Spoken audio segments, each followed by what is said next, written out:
Hello pandas, got another scrap guide for you today. I ended up with an engine block with a transmission attached and I want to turn it from clutter into cash. So if that sounds familiar, well, you're in the right place. Scrapping an engine. Let's get into it. So I was driving through the alleys one day and I came across this here lawnmower engine, and I saw that and I thought, let's make some money. And let's say you're in the same boat. Well, don't scrap it right away, you knucklehead. That's what one of you dear viewers pointed out after I had the transmission I did a video on. Turns out, these big, heavy, useful things are worth quite a bit of money to the person who needs them. So, we've got a couple options. Now the first option would be to bring it to the scrapyard the way it is, obviously. And that's not too bad. We'd get between $20 and $40 in aluminum breakage because it's quite heavy. We wouldn't get aluminum because of all the various other plastics and metals and such on it. Option 2 would be to disassemble it like we did with the transmission before. Break it down completely into all of its separate types of metals, and that would increase our payout significantly. So I thought, turns out when we did that with the transmission, not only did it not increase the amount we got paid at all, we did the math, but it took a lot of time. It was a huge pain in the butt. So that's not a solid option. Number 3 would be to take it apart and clean and completely rebuild it. Now that would take a certain amount of skill and knowledge and quite a bit of time, but it would be the most profitable. And then option 4 would be to sell it to somebody who intends to do option 3. I think that's probably the most viable. And the first step to doing that is identifying what exactly we've got. So first off, this is what's known as a short block. It would be called a long block if it still had the head attached. And over here, we've got the transmission. So from what? Now, the stickers are great, but they're not actually that helpful. What we want to try and find is the number plates that are going to be stamped on somewhere. So on this transmission, it's actually right above the fill nozzle, and you can see it over there. And then on the engine block itself, if you look around, you'll be able to find some sort of a flat stamping plate, and that'll have the serial number on it. So if we look that up, we discover that this is from a 92 to 2000 Honda Civic or Del Sol, and this transmission is the long geared transmission. Essentially, this is the absolute bottom end base model. So we can call around all the machine shops in town and see if anybody wants to buy one of these. A short block. Which is exactly what I did, but I quickly learned that these machining shops and motor rebuild shops in town aren't super keen to send money out just to inherit your project. Now, that's different depending on what kind of engine it is. I asked a few questions, and if it's any kind of V8 or larger, something for an older hot rod, that has a market. But these little 4-bangers, well, they're extremely common, and this one isn't a particularly good one. So machine shops are in no way hurting for more 4-cylinder, late 90s Honda engines. But all is not lost. We can still do some private sales. In order to do that, though, we probably want to know what kind of condition it's in so we can answer the likely questions. So, first off, let's see if we can actually move the crank. If we can't, then it's probably seized up, and that's pretty conclusive. A little bit of oil in these cylinders is important because they're meant to move with lubrication. Then we're gonna just grab hold of the crank and see if we can spin it. Seems to move just fine. Not only does it move, which means it's not seized, but it's stiff and smooth. If it was jerky, that would mean one of the pistons was dragging.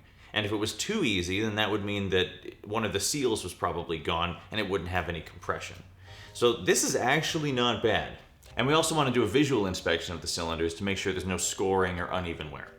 Now the other thing we can check, and the reason why it's on this mat, is the connecting rod bearings, which we can get a look at. Yeah, through the oil pan.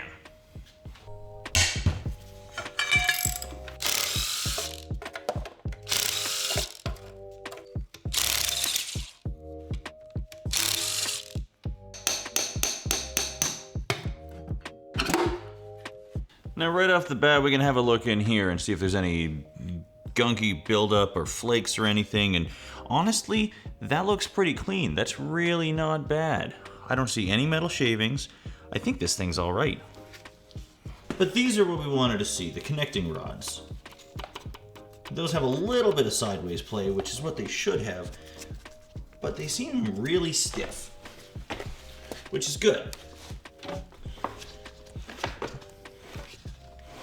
Everything looks good in here. And that's honestly all there is to that. It's pretty simple, and now we know this is a good candidate for being put back into use. At the very least, we can answer a few questions to a potential buyer. It will, of course, need a little cleanup, especially after we dropped all that dust in there. That rust staining in the cylinder heads is, like I said, not great, but it's not the end of the world. A person was probably going to want to remove the pistons and replace the rings anyway, and while they're doing that, they can just run a honing tool through the cylinders. It'll work like new. It'll be great. Now the other thing, ye old transmission. I have listed this thing for sale, and I've gotten zero interest in the engine, but a few people are interested in the transmission, so we're gonna have to split those.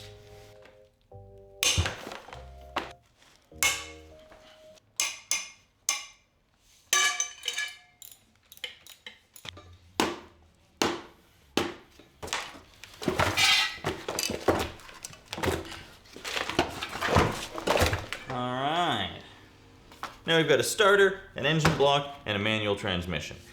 This one's not gonna sell. This one's gonna sell. Manual transmissions, which this is, have a very low failure rate. It's the clutch that goes. But the real test would have been to check the transmission fluid for any flakes.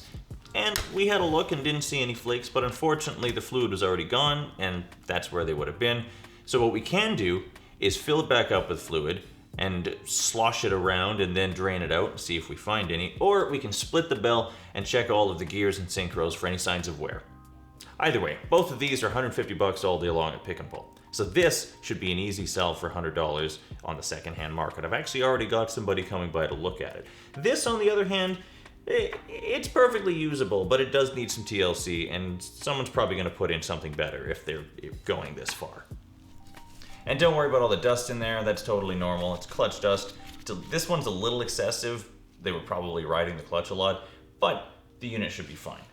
So it took us maybe 10, 15 minutes to do all of that, and now we can talk to prospective buyers and potentially sell them separately. It depends, of course, on the engine, and since we've already had this up for a week and there's been no interest, I don't feel like hanging on to it. So we move on to the next step, which is scrap. We learned last time on a much bigger transmission that you don't make any money separating all of the metals in those. But there's an even better reason on this. See, these piston sleeves are steel, we know because they rusted, and those are press fitted into the aluminum. There is no way we're going to be able to get those out. So, I'm gonna load this up and we'll find out how much it's worth. $12.50? That's not great. And we only would have gotten twice that much if we left the transmission on, so what more can I say? Are they worth doing? Yes, but we've already established that they're not worth trying to pick apart and separate the aluminum from the steel. And it only takes 10 to 15 minutes to do a basic amount of testing and see if you can sell them for much more. If you're going to be recycling scrap metal, specifically recycling scrap engines, take a few minutes, make sure they're not totally broken, and advertise them for a week or so. See if you can find a private buyer. That is way better money. Assuming the guy I talked to comes through, we agreed on 90 bucks for this one, and the bigger the better. So give a thumbs up if this was helpful to you at all, and go and make some money. And definitely let me know if there's anything that I missed, because we're all here to learn.